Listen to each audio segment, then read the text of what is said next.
Batata, maman, bandeko, bana papa, les enfants de papa. Bienvenue à vous tous qui nous suivez à travers cette émission Kamba Centre d'hiver, émission spécialisée pour papa Simon Kimbangu. C'est à travers cette émission que nous vous renseignons l'histoire ou les données pour l'élévation spirituelle de l'homme noir. Aujourd'hui, spécialement, on est en présence de notre frère papa Yuli Nzukumo, papa Ferdinand. Papa Ferdinand, bonjour. Bonjour téléspectateurs. Nous sommes aujourd'hui mercredi 25 octobre 2017 sur l'invitation de Papa de la Paix qui est à mes côtés. Il était question que je reprenne, disons, un témoignage que j'avais déjà fait il y a 10 ans et qui est assez réclamé par des personnes. Tant que je ne l'ai pas écrit, ça vaut le coup que je le reprenne. Alors vous allez nous excuser, nous allons nous exprimer en français pour le besoin des autres confrères africains qui réclament, disons, de suivre un peu de près certains événements du Congo. Mais malheureusement, pour eux, ils ne peuvent pas tout suivre en lingala. Donc on s'est fait un effort aujourd'hui de parler un peu en français. Merci Papa Yuli, vous avez dit en un mot, en quelques mots, mais qu'est-ce que vous nous ramenez aujourd'hui? Elo koni no yelibiso lelo. Bon, aujourd'hui nous allons parler de Papa Kimbangu en tant que le père des indépendances d'Afrique et du Congo. Les précurseurs. Précurseur et voilà, et le père aussi des indépendances. Mais beaucoup ne le savent pas. J'ai un témoignage parce que j'ai été moi-même témoin, dépositaire d'une histoire que j'ai vécue dans ma famille et que j'aimerais partager avec l'ensemble des auditeurs. C'est quoi l'histoire en fait? Parce qu'avant de faire l'histoire là que vous avez vécue, vous pouvez nous parler en un mot de Simon Kimbangu, c'est-à-dire sa naissance et jusqu'à ce qu'il nous a... Ça s'est passé comment? Bon, Papa Kimbangu est né le 12 septembre 1887 en Kamba. Il fut baptisé dans une église qu'on appelle BMS, donc une communauté protestante. Et voilà, il n'a fait son ministère que pendant près de 5 mois seulement. Oui. Et après, il s'est remis aux autorités coloniales pour être emprisonné pendant 30 ans. Et c'est de là à Lubumbashi, donc il est parti d'Nkamba, Kinshasa, Lubumbashi par bateau et puis le train jusqu'à Elisabethville, c'est aujourd'hui Lubumbashi.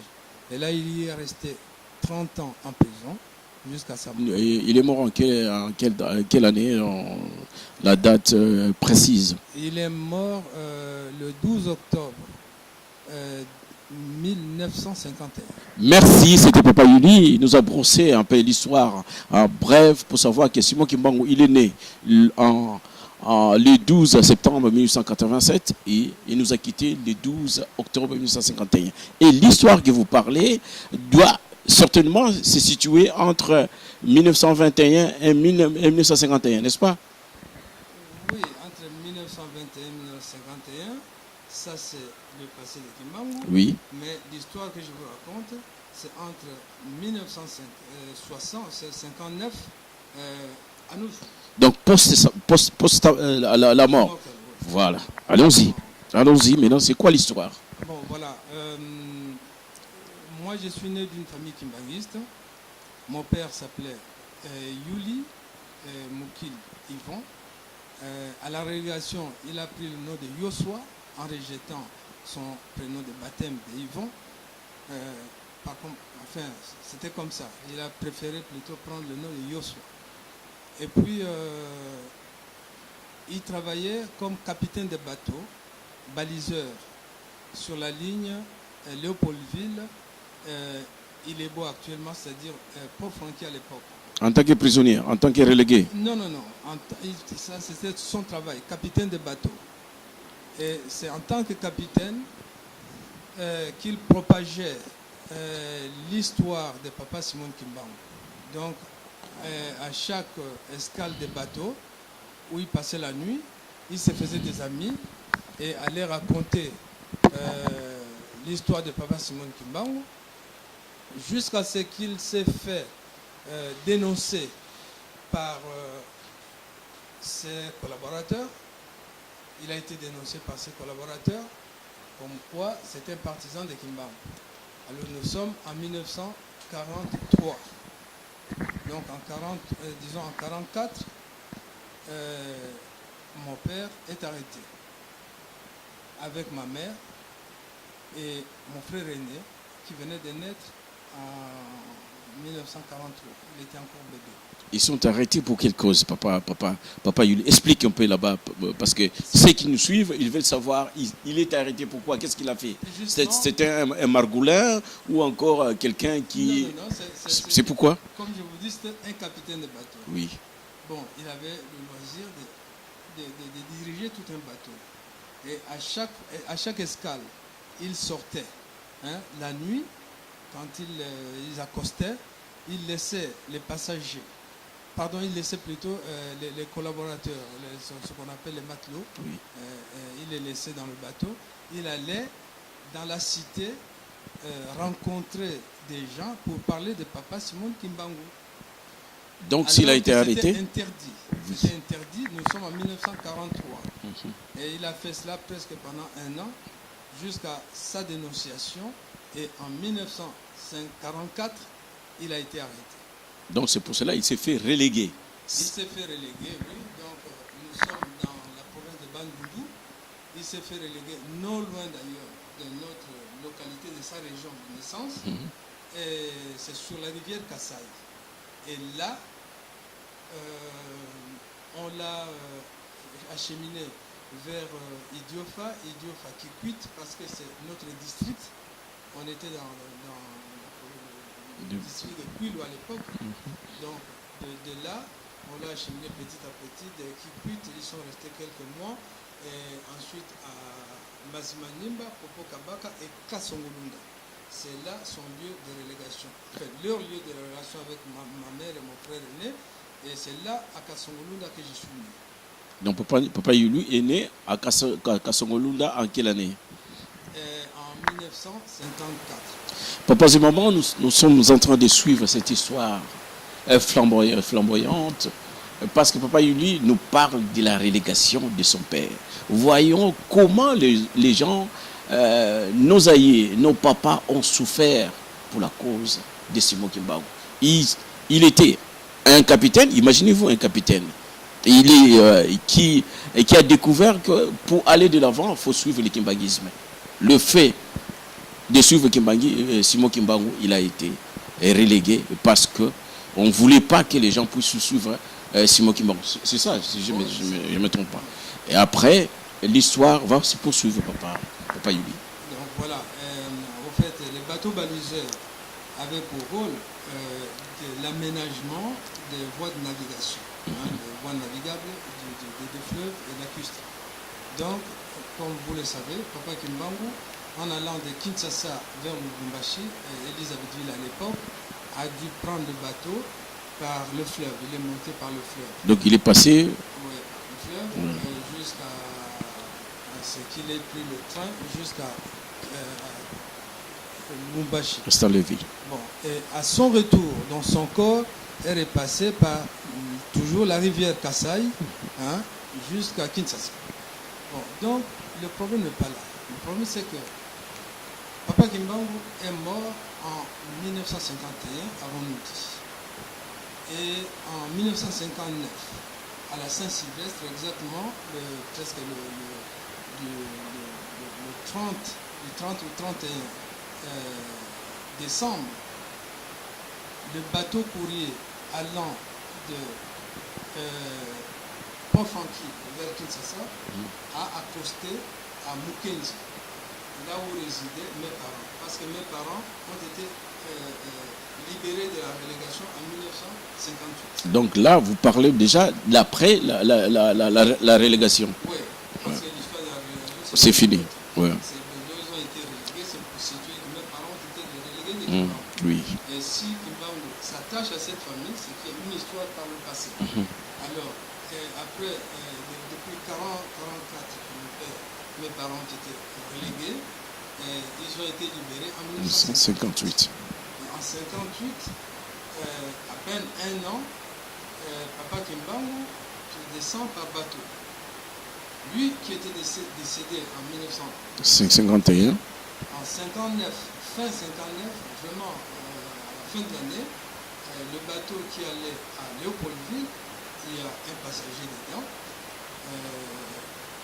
qui, maintenant, on ne connaît pas encore. Ce passager rencontre un commerçant de chez nous, du village de Mukendi, parce que les gens ont l'habitude de faire du commerce par bateau lorsque les bateaux accostent. Et un commerçant qui s'appelle Nkini Albert est allé faire son commerce dans le bateau. Donc vente, c'est qu'il en achetait aussi. Bon, voilà. Et là, il y a quelqu'un qui l'interpelle. Papa, venez. Alors il s'approche. Il lui dit, est-ce que vous connaissez Papa Yuli Moukil? Le monsieur Nkini Albert lui répond, oui, je le connais, c'est mon ami d'enfance. Il dit, s'il vous plaît, est-ce que vous pouvez aller le chercher? J'ai besoin de lui. Alors, le monsieur Nkini Albert demande au voyageur comment il s'appelait. Et le voyageur de lui répondre, je m'appelle Simon Kimbangu. Il a répondu comme ça. Il a répondu comme ça. Alors, Papa Nkini Albert l'a regardé par deux fois. Il dit, ce type, c'est un magoulin, c'est un farfelu.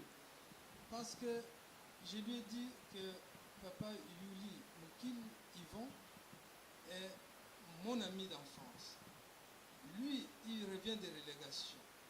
Il nous a lui-même dit que Kimbangu est mort en 1951. Lui, le relégué, nous le confirme que Kimbangu est mort. Et celui-là, qui descend de Bakwanga, il dit la même chose, qu'il est Simon Kimbangu. Il est Simon Kimbangu. Mais il ne l'a pas dit. Mais il est en train de réfléchir, de penser. C'est pas possible. C'est pas possible. Ça, alors, vous savez, ceux qui viennent de Bakwanga, parce qu'on appelait ces régions de l'Est, de l'Est du Congo, bon, Baluba, Bakwanga, et ainsi de suite. Les diamantifères, on les connaît. Alors il dit, mais voilà, c'est un vantard de Baluba qui vient me mentir qu'il est Kimbangu. Bon, il se le dit lui-même, au fond du cœur. Et c'est alors que Papa Kimbangu va l'appeler par son nom. Papa Nkini Albert, s'il vous plaît, ne doutez pas, c'est moi Kimbangu, allez m'appeler Papa Yuli Moukil Yvon. Et alors, entendant cela, il regarde à gauche, à droite. Il a dit, mais c'est pas possible. Personne ne l'a appelé à haute voix par ce nom pour que le voyageur, le supposé voyageur, puisse comprendre que son nom c'est Nkini Albert. Personne n'a cité son nom. Ouais. Alors, Papa Kimbangu ne lui a même pas demandé comment vous vous appelez. Il a demandé souvent, est-ce que vous connaissez telle personne? Et c'est alors que Papa Nkini Albert, qui était boiteux d'un pied, d'une jambe, pardon, a dû courir. Et comme le village se trouvait sur la côte, il devait courir. Il dit non. Papa Kimbangu lui dit non, ne courez pas. Il dit non, papa, je dois courir parce que le bateau ne dort pas ici. Ça, c'est pas un port attitré pour accueillir les bateaux. Ça va passer rapidement. Donc, Papa Kimbangu dit non, ça va dormir. Non, papa, ça ne dort pas. C'est la discussion. Entre les deux, vraiment, alors, ils ne discutent même pas, ils continuent de courir. Et lui, Papa Nkini arrive au village, il appelle Papa Yuli, il dit, viens vite, vraiment, j'ai un événement terrible. Il y a un monsieur là-bas, si vous pouvez le reconnaître, je ne sais pas, il dit qu'il est Simon Kimbangu et il a besoin de vous voir. Il m'a dit ceci. Voilà, voilà. Il a raconté l'histoire. Il m'a dit mon nom, moi personne ne lui a parlé de mon nom, personne ne m'a appelé dans le bateau, mais il connaît mon nom et il m'envoie t'appeler. Papa, ce moment, nous suivons l'histoire de Papa Yuli. Nous avons des éléments à décortiquer dans le futur, dans les émissions à venir. Simon Kimbangu interpelle l'homme à qui il devait envoyer des messages. L'homme doutait encore de son existence parce qu'il a dit qu'il est Simon Kimbangu. Entre-temps, Simon Kimbangu il est mort en 1951. Pendant ce doute-là, Simon Kimbangu l'appelle à son nom propre. Là, il devient juste, il dit mais c'est pas possible. Deuxième événement, nous avons suivi, Papa Yuli nous dit ceci, que on lui a dit allez tout doucement parce qu'il y a encore le temps. Mais lui, il sait que dans ces villages-là, les bateaux peuvent accoster, mais il ne peut pas passer la nuit là-bas. Mais Simon Kimbangu lui a assuré que, vous voyez, l'homme qui domine le temps. Papa Yuli, avant de commencer, suivons un cantique là pour permettre à tout le monde de comprendre l'histoire. Merci, à tout de suite. Ditumwenanga mpasi kadima kutumeto kama wilanga zindongi za maseko. Mulembe wilanga mase 2, 3. Mulembe wilanga mase. Ditumwenanga mpasi kadima kutumeto kama wilanga zindongi za maseko. Mulembe wilanga mase. Kama wilanga zindonge za maseko, mulembe wilanga mase. Ditumwenanga pasi kadima kutumeto, kama wilanga zindonge za maseko. Bubeti boka fukuye mwini betomu wakatu wangako. Baubayiza mukutukula mpasi twakota munkembwa dise. Mumona twena yevovana yao. Ngana nijaka tumona munza kenda zikala yetu. Mulembi kwikila vavanza.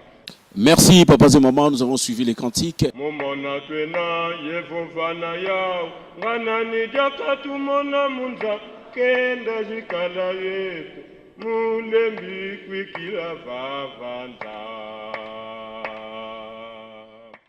Nous revenons à notre mouton, notre spécialiste de l'histoire qui nous remet encore à niveau à travers l'histoire de Simon Kimbangu. Papa Yuli, à vous l'antenne, à vous de jouer. Bon, voilà, maintenant que Papa Yuli est averti, il se prépare rapidement et court aussi avec Papa Kini pour venir rejoindre Papa Kimbangu dans le bateau. Et en descendant, lui, Papa Yuli, avait aussi la certitude que le bateau ne dormirait pas. Voilà, parce que les deux courent avec l'arrière-pensée que le bateau ne peut pas dormir, donc il faut qu'on rencontre Papa Kimbangu. Au plus vite que possible. Ouais. C'est ainsi qu'ils sont venus et dès qu'il a vu Papa Kimbangu, il l'a reconnu. Alors il s'est agenouillé et Papa Kini aussi a suivi le même mouvement. Donc le relégué, votre père, il a reconnu directement que c'est lui-là le Seigneur. C'est ça, oui. Il s'est agenouillé directement. Il s'est agenouillé directement. Ouais, mais ça, alors qu'il était en chemise blanche et pantalon bleu. C'est fantastique. Oui, pantalon bleu. C'est pas Papa Liputa. Là, c'était vraiment un homme, un citoyen. Mais il l'a reconnu. Alors parce que même chez mes parents, ils avaient une vieille photo de l'extrait du journal. Oui. À cette époque, c'était très difficile. Eux qui ont vécu vers les années 40, bon, c'était papa torse nu avec les mains liées. Ouais. C'était peut-être la photo du professeur ou quelque chose Ouais, comme ça. Ouais. Répandu partout pour humilier. Quelques Kimbanguistes de l'époque l'ont récupéré. Voilà, mon père avait l'extrait de cette photo-là, journalistique, bien emballé. Et voilà, c'était tout dans sa Bible, jauni d'ailleurs. Et après, ils se sont agenouillés. Et puis il y a le chef du village qui était au loin, qui les a aperçus. Parce que dans le bateau, il y a beaucoup de gens qui font des va-et-vient. Et c'est curieux. Il se dit, mais Kini, c'est un grand commerçant. Il suit ceux qui manguissent là, ils vont s'agenouiller devant un Moulouba, tu vois. Oui. C'est un peu ça, Oui. la caricature. Ils vont s'agenouiller, pourquoi ça? Alors, il n'a pas compris. Il est sérieux. Puis, lorsque Papa Kimbangu est remonté à la maison avec Papa Yuli et Papa Kini, et lui aussi l'a suivi. Et là, Papa Yuli a alerté son petit frère aussi, qui s'appelait Sébastien Baduel, donc mon oncle paternel, avec ma mère, tout ça, ils étaient ensemble, enfermés dans la maison. Et lui, le chef du village, est venu aussi. Donc, c'était le deuxième chef, c'était le plus jeune, un jeune. Oui. Il entre aussi, et là, Papa Kimbangu, nos parents nous appellent. Nous, tous les enfants, on est là. C'était le jour du marché aussi, le marché après-demain, donc le lendemain. Et ce soir, on nous a fait venir rapidement. Nous nous sommes agenouillés et papa a prié pour nous. Il nous a relevés rapidement. Il nous a relevés chacun comme ça. Vous avez la chance, hein? Les papas nous disent, bon, vous pouvez aller jouer. Bon, et on est reparti. Comme c'était la nuit, bon, il y avait des tantes, et tout le monde, les oncles et tout ça. Donc, on n'était pas condamné à être à la maison, comme en Europe. Et finalement, tout s'est bien passé. Ils ont causé et Papa Kimbangu lui-même a libéré tout le monde. Il dit, bon, vous pouvez vous en aller maintenant. Je reste avec Papa Kini, qui est le commissionnaire, et Papa Yuli et Maman. Ils sont restés. Ils ont causé pratiquement toute la nuit. Mais avant de causer, ils sont repartis dans le bateau avec Papa Kini et Papa Yuli. Et Papa Simon. Tous les trois. Et Maman était en train de préparer. Et lorsque la nourriture est finie, elle est repartie avec les sœurs apporter À vivre la nourriture, tout ça. des bols de nourriture, des poissons, tout ça, du riz, bananes et consorts. Donc le repas qui a été déjà cuisiné par maman. Donc. Voilà. Tout est parti dans le bateau chez Papa. Alors là aussi, un événement va se faire. Maman est retenue par Papa qui m'a dit, maman, vous allez rester. Dans le bateau Dans le bateau. Oui. Dans le bateau. Maman, vous allez rester. Les enfants sont repartis. Ceux qui avaient accompagné maman. Et là, maman reste avec les trois papas. Bon. Et Papa Kimbangu lui-même sert la nourriture comme un père servirait à ses enfants. Tu vois, il ouvre et dit, maman, qu'est-ce que vous... Alors, Papa Yuli dit, non, papa, nous sommes ici chez nous, c'est vous qui allez voyager. Et cette nourriture vous est destinée. S'il vous plaît, nous irons manger chez nous. Tout ça, c'est pour vous. Garde ça pour te servir au cours de... Qui réagit, qui dit, mais est-ce que vous refusez la nourriture spirituelle? Ah bon? Ah oui, vous refusez la nourriture spirituelle. Alors, Papa Yuli, qui a tout compris, il s'est dit, bon, ça, c'est vraiment lui. Et il a demandé pardon. C'est agenouillé encore, il a demandé pardon. Mais vraiment, les anciens connaissaient très bien Kimbangu. Les relégués, ils connaissaient très bien Kimbangu. Mais c'est leur chef. Oui. Ils savaient, ils avaient des relations instantanées. Et finalement, bon, ça, l'histoire de la relégation, c'est qu'on m'a raconté. On aura le temps pour en remettre, et finalement, s'en remettre sur l'histoire. Ils ont mangé, c'est lui qui servait. Maman, vous mangez quoi du riz, de la banane, vous mangez quoi de la chikwang, et ainsi de suite. Bon, tout ça, le poisson, poulet, et ainsi de suite. Et en fin de compte, la nourriture, ils ont mangé. Et les gens disent, bon, papa, ça suffit, papa, ça suffit. C'est lui qui sert. Oui. C'est sa nourriture, tu vois. Et alors, en fin de compte, qu'est-ce qui est arrivé?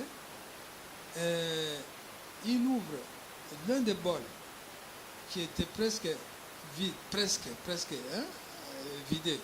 Donc en regardant, on voit qu'il n'y a presque rien du tout. Il dit à tout le monde, il dit, bon, pour le reste, je vais l'amener, comme vous aviez souhaité, je vais l'amener en voyage. Il prend ses bocaux pour échanger. Alors, lorsqu'il ouvre devant tous les trois, en train de le regarder, le bol qui était descendu aussi, l'un des bols qui était descendu,